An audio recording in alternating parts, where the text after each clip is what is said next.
On a distant, merciless planet, two prisoners are bound by fate, one driven by vengeance for a painful loss, the other fighting merely to survive. Their rivalry unfolds across an alien terrain, where danger lurks in unseen corners. The story begins with Nia, a young woman resting in an isolated green haven, exchanging quiet words with a friend. Her moment of respite is suddenly shattered when law enforcement agents descend upon them. Chaos erupts. Nia bolts and vanishes into the foliage while her companion is seized on the spot. But what crime have they committed? Are they fugitives, or is there a hidden truth behind their capture? The answers remain unknown. Soon after, news broadcasts flood the airwaves with reports of yet another human terrorist arrest. The chilling tone of the transmission makes it clear: humans are suspect. Meanwhile, in a remote wasteland, a mysterious, sterile world stretches endlessly. In the distance, jagged peaks rise, their crests dusted with fragile layers of snow. No signs of life mar this desolation.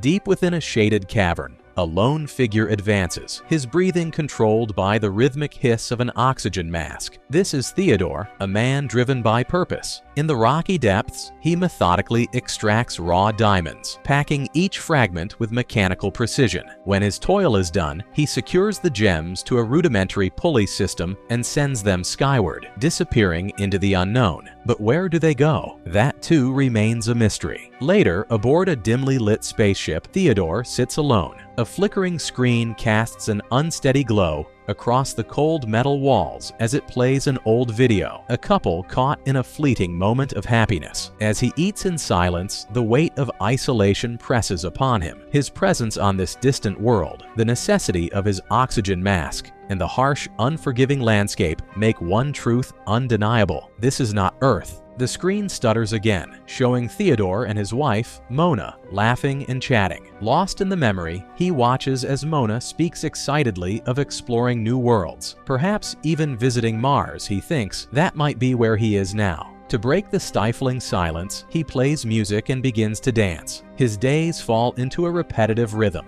dig, survive, navigate the vast emptiness aboard his vessel. A memory persists in his mind: Mona standing outside a glass window, her gaze meeting his from within their home. A recollection from another time. Each morning, he wakes to the same alarm. A small device on his chest flashes red, a constant reminder of his link to an unseen system. Leafing through an instruction manual, he reads the warning. Removing it severs his connection to the central network. Without hesitation, he takes a knife and severs the link. Instantly, the ship's lights flicker, alarms fall silent, and the bond is broken. One day, while mining, Theodore spots something unusual: a spacecraft descending onto the silent, arid planet. Its engines kick up plumes of dust. A girl briefly emerges, surveying the barren landscape before retreating inside. Intrigued, he approaches cautiously, staying hidden. His pulse quickens as he overhears her murmuring to herself about the need to kill him. A chill runs down his spine. Surviving on this unforgiving world is already a struggle, and now someone is actively hunting him. But why? Who is she? He has no answers. Her unexpected arrival shatters his solitude. That night, Theodore sneaks aboard the stranger's ship and steals her journal. Back on his own vessel, he flips through its pages for clues. A loose photograph falls out. It shows a girl and an alien standing side by side. A memory surges. The girl is Nia, the same woman from before. She once shared a deep bond with the alien, who would often guide her. But then the soldiers came, weapons raised, and before Nia could react, shots rang out,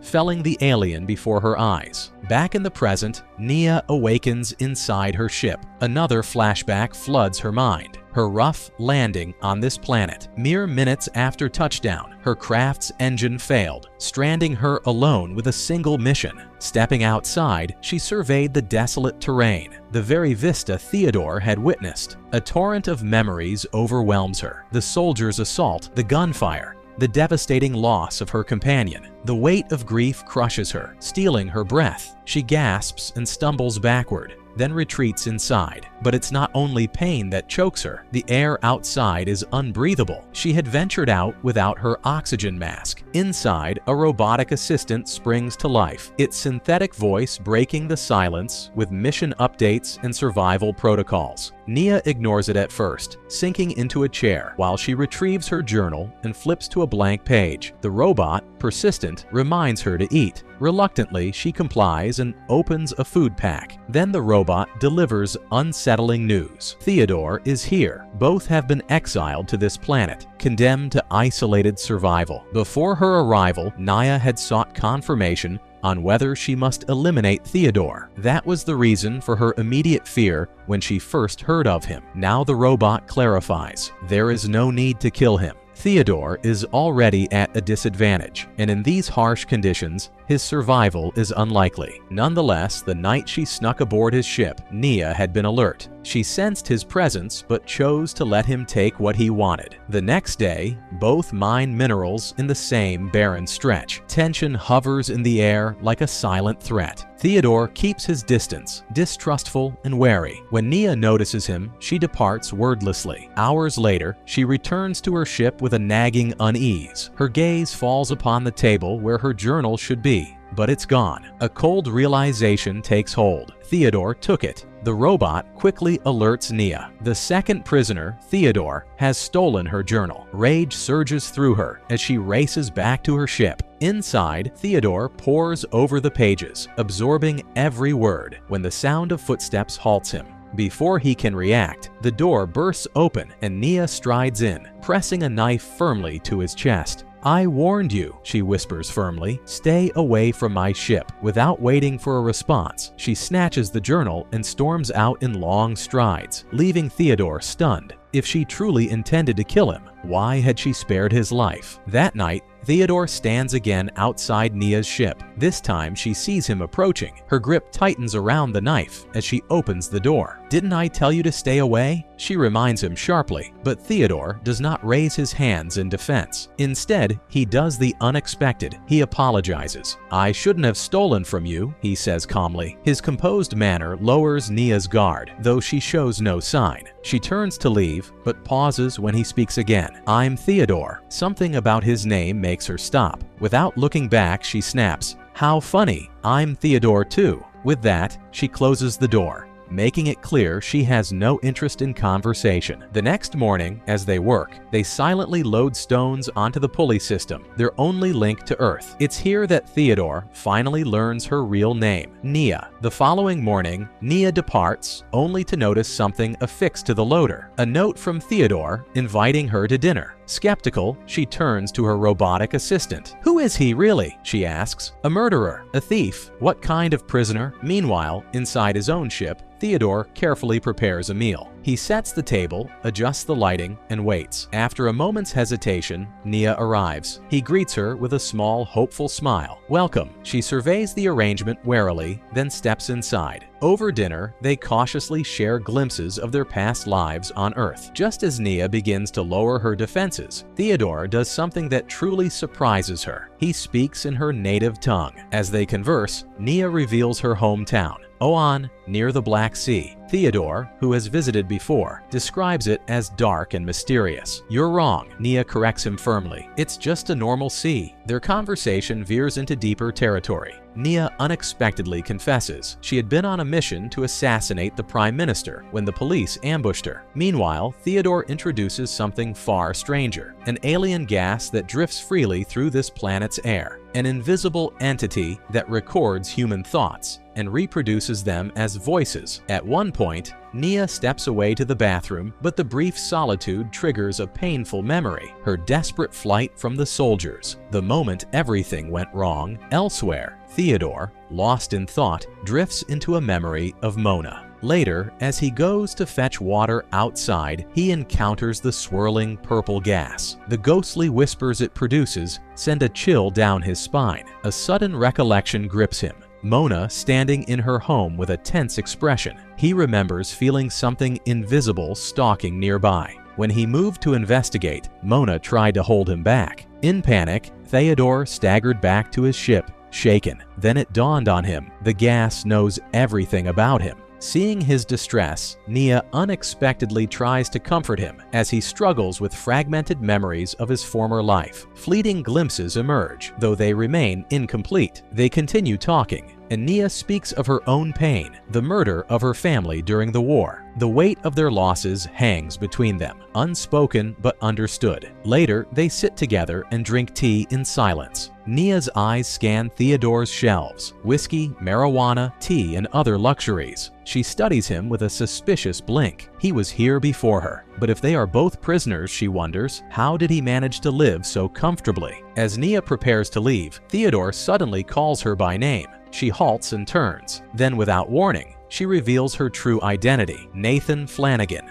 The name strikes her like a punch to the gut. A buried memory resurfaces. Her mother, an Oan woman, shot dead by soldiers, one of whom bore a name she would never forget: Nathan. Disturbed, Nia returns to her ship and immediately questions her robotic assistant. Is this man really Nathan Flanagan? The response is immediate. There are no records confirming it. The next morning, as they cross paths while working, Nia does something unexpected. She greets him as Nathan. Then, without explanation, she invites him to dinner. Surprised but pleased by the gesture, Theodore accepts. That evening, he brings fruit to her ship. As they sit together, Nia carefully shows him photographs, images of her hometown, the camp where her family once lived. She watches his face for recognition, but finds nothing. No flicker of memory, no comprehension. Theodore insists in frustration. That's my name. Nia doesn't press further or ask deeper personal questions. Theodore grows uneasy, tension coiling between them. Finally, his patience snaps. I don't know what you want from me, he murmurs, rising to his feet. She seizes his arm, but Theodore shoves her aside and walks away, leaving her shaken. Nia senses something approaching. The alien gas drifts silently through the night, encircling her ship. Then the whispers begin, ghostly echoes of wartime soldiers' voices filtering into her mind. Panic seizes her. She rushes inside and locks the door. Meanwhile, Theodore sits on his own ship, restless. He knows he is not the man Nia believes him to be. Still, doubt gnaws at him. His anxiety deepens and his past unravels. Then Mona appears. She is not real. He knows that, yet she persists, a haunting presence in his mind. For Theodore, she is trying to erase every memory, but she remains, a ghost of his past that refuses to fade. Inside her ship, Nia's mind is consumed by thoughts of vengeance. Her grip tightens around her knife. Suddenly, a noise outside diverts her. Her pulse races. Theodore, without hesitation, emerges to investigate, only to be ambushed. A brief flash of memory flashes through her mind. A moment with a friend before darkness overtakes her. When she comes to, she is on the ground. Theodore looms over her. She springs to her feet and races for her ship. He follows, but Nia stands her ground,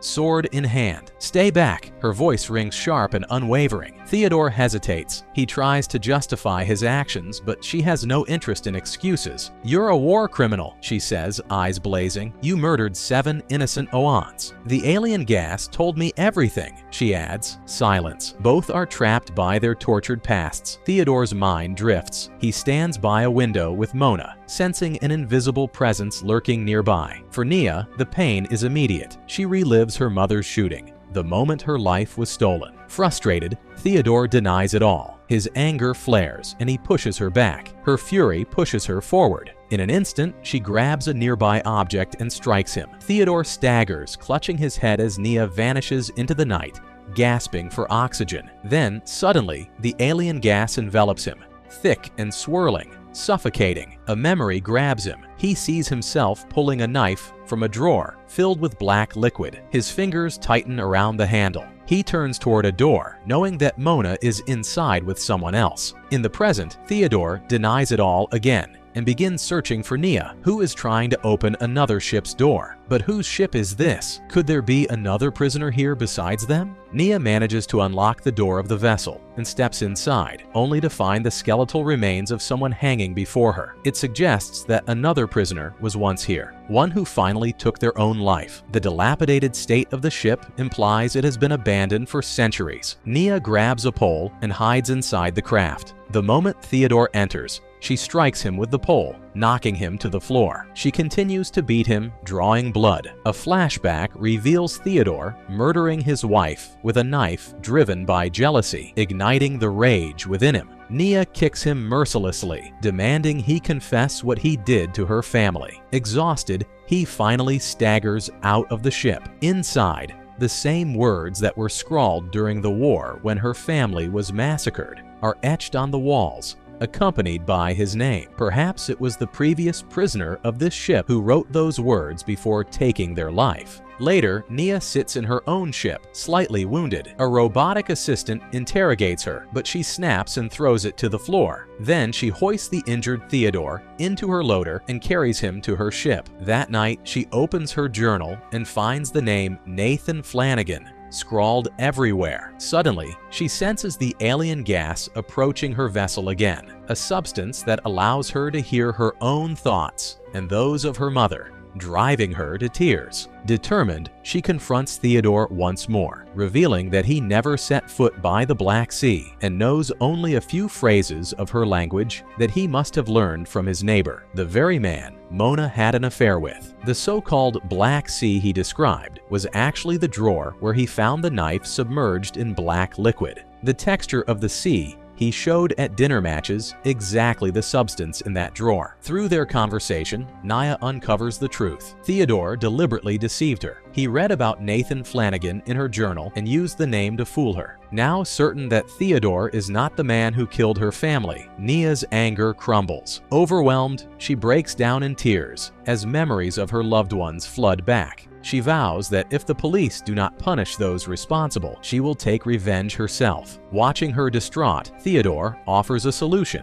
If Nia installs her monitoring device on him, everything could change. "If your monitor is connected to me and I die," he explains, "the central system will register you as dead too." Nia processes his words. If Theodore dies, she will be free. No more mining, no more suffering, and most importantly, she will have the chance to complete her mission. Resolved, Nia carries out her plan. She carefully removes her monitoring device from her chest and installs it on Theodore, her fate now bound to his. Nia resumes her daily routine of mining, waiting. As time passes, Theodore's health deteriorates. Finally, he dies, his breath fading into the desolate air. The signal is sent. Nia is free. She steps outside, sits in the open air, and gazes at the infinite sky. For the first time in years, she feels peace. If you want interesting movie recaps, like, share, and subscribe to follow us for more movie recaps.